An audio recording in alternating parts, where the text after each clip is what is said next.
கங்கா பயங்கரமா அழுதுட்டே இருக்காங்க. "இங்க பாரு கங்கா, நீ அழாத" அப்படின்னு குமரன் சொல்றாரு. "இல்லங்க, நான் பெரிய தப்பு பண்ணிட்டேன். எனக்கு தெரியாது.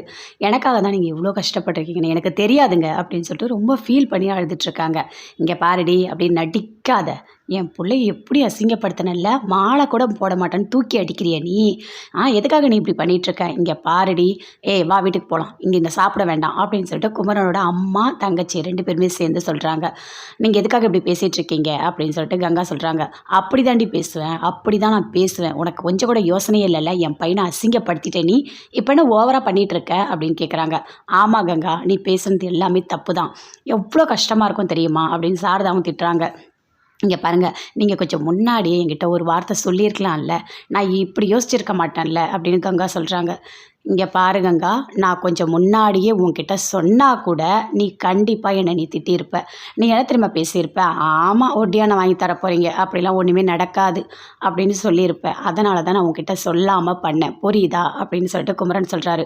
"உனக்கு ஒண்ணு தெரியுமா? வளகாப்பு ஆரம்பிச்சதுலேருந்து ஒரு வாட்டியும் நீ என் மனசு கஷ்டப்படுற மாரி தான் பேசின. அது எல்லாமே எனக்கு எப்படி வலிக்கும் தெரியுமா? அவ்வளோ மனசுக்குள்ள எனக்கு அவ்வளோ கஷ்டமா இருக்கும்.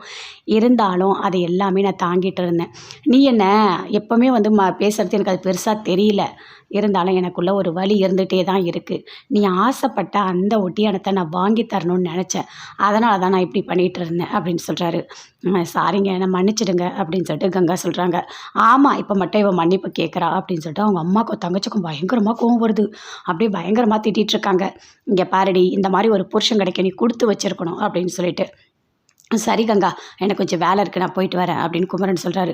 "என்னங்க, அதான் எல்லாம் முடிஞ்சிடுச்சுன்னு சொன்னீங்க. இப்ப எதுக்கு போறீங்க?" அப்படின்னு கங்கா கேட்குறாங்க. "இல்ல கங்கா, அங்க கொஞ்சம் பெண்டிங் இருக்கு. நான் வந்து தரேன்னு சொல்லிட்டு வந்தேன். பணம் வேணும்ல. இதெல்லாம் உடனே நடக்கணும். அதனால தான் நான் ஃபர்ஸ்ட்டு அப்படியே வந்துட்டேன். அதையெல்லாம் போய் நான் முடிச்சுட்டு வரேன்" அப்படின்னு சொல்லிட்டு குமரன் சொல்றாரு. "சரி, நான் அங்க போறேன். அப்படியே நான் உங்கள விட்டுர்றேன். வாங்க என் கூட" அப்படின்னு விஜய் கூப்பிடுறாரு. விஜய் கூட குமரன் அங்கேருந்து அப்படியே போறாரு. அப்ப யமுனா சொல்றாங்க, "அக்கா, என்னதான் இருந்தாலும் நீ மாமாவ ரொம்ப கஷ்டப்படுத்திட்டக்கா" அப்படின்னு சொல்லிட்டு. என்னடி பண்ண சொல்ற? எனக்கு எதுவும் தெரியாதுடி. நான் தெரியாம தான்டி பண்ணிட்டேன்" அப்படின்னு சொல்றாங்க. "சரி பரவால்ல விடுக்கா" அப்படின்னு சொல்லிட்டு எல்லாருமே சேர்ந்து வீட்டுக்கு போறாங்க. போன உடனே அப்போ குமரனோட அம்மா பயங்கரமா திட்டிட்டுருக்காங்க. "இங்க பாரு, இனிமே என் பையன பத்தி நல்லா தெரிஞ்சுக்கோ. உனக்காகவே அவன் வாழறான் தெரியுமா? இவ்ளோ கஷ்டப்பட்டு என் புள்ளைய நான் பார்த்ததே இல்ல. என் புள்ள தூங்கி 4 நாள் ஆச்சுன்னு சொல்றான். வயிறு எரியுது தெரியுமா?" அப்படின்னு சொல்லிட்டு ரொம்ப ஃபீல் பண்ணி சொல்லிட்டுருக்காங்க. "சரி விடு, அதையே பேசிட்டு இருக்காத. அவ தான் ஏதோ தெரியாம புரிஞ்சுக்காம பேசிட்டா" அப்படின்னு பாட்டி சொல்றாங்க.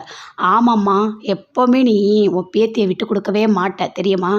என் பையன் அங்க 4 பேர் எதிர்க்க அசிங்கப்படும்போது எனக்கு தான் அந்த கஷ்டம் தெரியும்" அப்படின்னு சொல்லிட்டு அவங்க ரொம்ப ஒரு மாரி ஃபீல் பண்ணி சொல்லிட்டுருக்காங்க.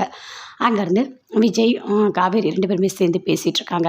"என்னங்க, நாம வந்து ஸ்கேன் பண்ண போகணும்" அப்படின்னு காவேரி சொல்றாங்க. அத கேட்டோனே விஜய் அப்படியே ஷாக் ஆகுறாரு. "ஐயய்யோ! ஸ்கேன் பண்ண போகணுமா? அங்க போனா என்ன சொல்லுவாங்கன்னு தெரியலையே! இவளுக்கு முன்னாடியே அம்மா போட்டது. அது எல்லாமே ஸ்கேன் ரிப்போர்ட்ல தெரியும்னு சொன்னாங்களே! 5வது மாசம்ல இது. போனா என்ன நடக்கும்னு தெரியலையே!" அப்படின்னு சொல்லிட்டு ஒரு மாரி பதட்டமா யோசிக்கிறாரு. "இங்க பாரு, நானும் வரேன் உன் கூட" அப்படின்னு சாரதா சொல்றாங்க. "நீ எதுக்கும்மா?" அப்படின்னு காவேரி கேட்குறாங்க. "என்னடி பேசுற? நானும் கூட வரேன்" அப்படின்னு சொல்றாங்க. "சரி, நம்ம போயிடலாம். நாளைக்கு போகலாம்" அப்படின்னு சொல்லிட்டு சாரதா, விஜய், காவேரி 3 பேருமே சேர்ந்து முடிவு பண்றாங்க. ஆனா விஜய் மட்டும் அப்படியே டென்ஷனாவே